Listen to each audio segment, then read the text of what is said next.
السلام علیکم۔ آج کی ویڈیو میں ہم یہ ڈسکس کریں گے کہ باپ کی جو تربیت ہے وہ کس حد تک اہم ہوتی ہے بچوں کی زندگی میں۔ ماں اور باپ دونوں ہی بچوں کے لیے بہت اہمیت کے حامل ہوتے ہیں۔ ان کا پیار، ان کی توجہ بچوں کی زندگی پر بہت مثبت اثرات رکھتی ہے۔ ہمارے معاشرے میں بچے جب بھی خدا نخواستہ کوئی غلطی کرتے ہیں تو اس کا ذمہ دار ماں کو ٹھہرایا جاتا ہے۔ یہی کہا جاتا ہے کہ ماں نے کیسی تربیت کی ہے، یعنی ایک مائنڈ سیٹ اس طرح سے بن گیا ہے کہ شاید تربیت کرنا صرف ماں کا ہی کام ہے اور گھر کو فائنینشلی سپورٹ کرنا باپ کا کام ہے۔ باپ جو ہے گھر میں بچوں کی تربیت میں کوئی اہم رول نہیں رکھتا، جبکہ ماں کے ساتھ ساتھ باپ ایک رول ماڈل ہوتا ہے، خاص طور پہ لڑکوں کے لیے، کہ اپنی ذمہ داریوں کو کس طرح سے پورا کرنا ہے، گھر میں خاص طور پہ اپنی بیوی کے ساتھ کس طرح کا رویہ رکھنا ہے، زندگی میں آنے والی مشکلات کو کس طرح سے ہینڈل کرنا ہے، کس طرح سے آنے والی مشکلات کو پازیٹیو نظریے سے دیکھنا ہے، اور زندگی میں اگر کچھ نیگیٹو آ بھی جائے تو اپنے غصے کو، اپنے ایموشنز کو کس طرح سے کنٹرول کرنا ہے۔ یہ سب ایک باپ ہی سکھا سکتا ہے، کیونکہ وہ باہر کی دنیا میں چل رہا ہوتا ہے، اور جو ماں ہوتی ہے وہ بچے کو ایموشنلی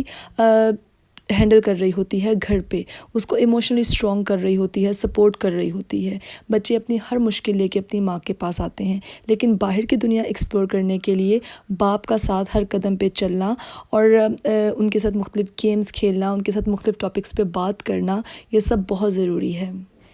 بچے کی ہر کامیابی اور کسی بھی کوشش کے بعد اگر وہ کسی چیز میں ناکام بھی ہوتا ہے تو وہاں پر اس کو صرف اپنی ماں کی سپورٹ کی ضرورت نہیں ہوتی، باپ کی بھی اتنی ہی ضرورت ہوتی ہے۔ باپ جب اس کی حوصلہ افزائی کرتا ہے، یا وہ اگر کسی چیز میں کامیاب نہیں ہوتا تو یہ کہتا ہے کہ کوئی بات نہیں، تو یہ چیز جو ہے وہ بچے کے اندر بہت زیادہ حوصلہ پیدا کرتی ہے اور آگے بڑھنے کی مزید ہمت پیدا کرتی ہے۔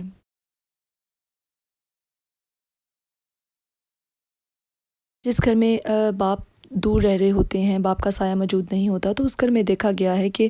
جو بچے ہیں وہ ایموشنلی اسٹرانگ نہیں ہوتے، بہت جلدی غصہ آ جانا، چیخنا چلانا، یہ سب ان میں شامل ہوتا ہے۔ تو میں سمجھتی ہوں کہ یہ سب چیزیں ایک دم سے نہیں آ جاتی، جیسے کہ اکثر سنتے ہیں کہ ٹین ایج میں بچے چیختے چلاتے ہیں، اپنی چیزوں کو ایکسپلین کرنے کے لیے اونچی آواز میں بات کرتے ہیں، تو یہ سب ایک دم سے نہیں ہوتا، یہ سب بچپن میں ان کے اندر جا رہا ہوتا ہے۔ بچوں کے ساتھ بانڈنگ بنانے کے لیے بچپن سے ہی اس چیز پہ کام کرنا ہوتا ہے کہ باپ جو ہے فزیکل گیمز کھیلیں، بچپن میں ان کی عمر کے مطابق فٹ بال ہے، یا انڈور گیمز ہیں، یا مختلف ٹاپکس پہ بات چیت ہے، یا کسی بھی چیز پہ جب کوئی بات چل رہی ہے تو بچے کا مشورہ مانگنا بچے کو اپنے اندر بہت بڑا محسوس کرنے کے لیے بہت بڑی بات ہوتی ہے۔ عزت کریں، پیار کریں، محبت کریں، یہ ایک فطری بات ہے، لیکن ان کو عزت دینا بہت ضروری ہے۔ بہت سی چیزوں میں ان کو یہ کہہ کے اگنور کر دیتے ہیں کہ یہ تو بچے ہیں، لیکن وہ آج بچے ہیں، اور آج ہم ان کی پرسنالٹی پہ، ان کی گروتھ پہ جتنا کام کریں گے اس کے پازیٹیو اثرات ہم ان کو آنے والی زندگی میں ان کی شخصیت پہ ضرور دیکھیں گے۔ اکثر ہمیں سننے کے لیے یہی ملتا ہے، جیسے کہ میں نے پہلے بھی کہا کہ ماں نے تربیت کی ہے، اور دوسری بات یہ کہ یہ تو ماں کی ہی بات سنتے ہیں، ماں نے ان کو اپنی طرف کر لیا ہے۔ ایسی بات نہیں ہوتی ہے۔ بچے جو ہیں ان کا جو ذہن ہے وہ ایک سفید کاغذ ہے، اس پہ جو لکھا جائے گا وہ وقت لکھے گا، حالات لکھیں گے، آپ کے رویے لکھیں گے۔ تو اگر آپ اپنے بچے کو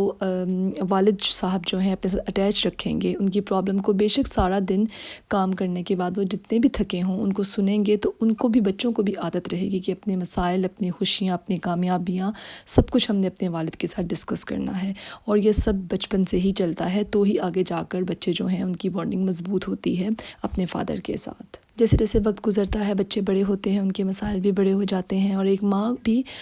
پورا دن بہت مصروف ہوتی ہے گھر کو مینیج کرنے میں، ہر چیز کو ایک اچھے طریقے سے چلانے میں، اس کے باوجود وہ بچوں کو ایموشنلی بھی سپورٹ کر رہی ہوتی ہے، ان کے مسائل بھی سن رہی ہوتی ہے۔ تو یہ ماں اور باپ دونوں کی ہی